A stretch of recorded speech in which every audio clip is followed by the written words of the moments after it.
C'est une réunion dictée par le dernier développement de la situation sécuritaire et humanitaire dans l'est du pays.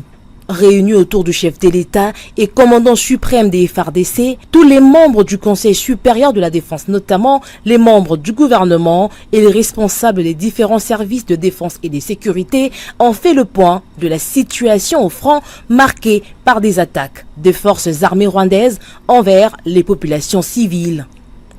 Face aux forces coalisées autour de l'armée rwandaise, les FARDC ont défendu avec patriotisme et courage l'intégrité territoriale jusqu'au sacrifice suprême.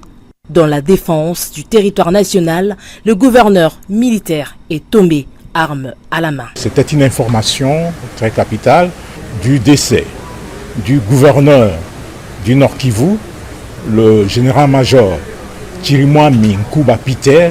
Il a été blessé, on l'a évacué et tout a été fait pour qu'il arrive à Kinshasa et que l'enchemine pour des soins appropriés à l'extérieur du pays.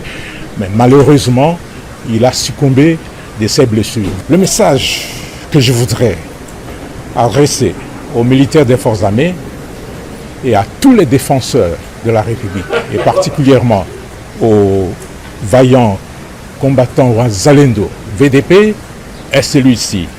La meilleure façon de venger le général Chirimwami est de repousser ses agresseurs et de récupérer toutes les localités qu'ils occupent aujourd'hui.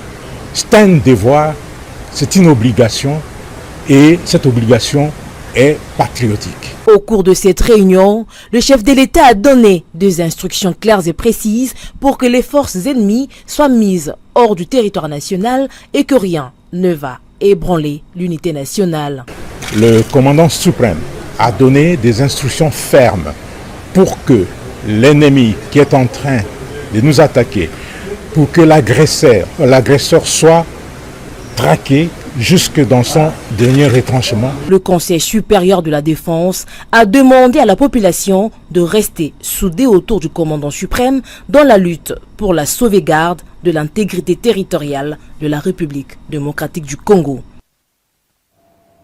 Bien avant, c'était hier la réunion du Conseil de la Défense, une réunion des crises, présidée également par le chef de l'État, Félix-Antoine Tshisekedi. On en parle dans ces reportages. Suivez. Aussitôt revenu à Kinshasa ce jeudi 23 janvier 2025, au terme d'une mission officielle à Davos, en Suisse, où il a pris part au 55e Forum économique mondial, le président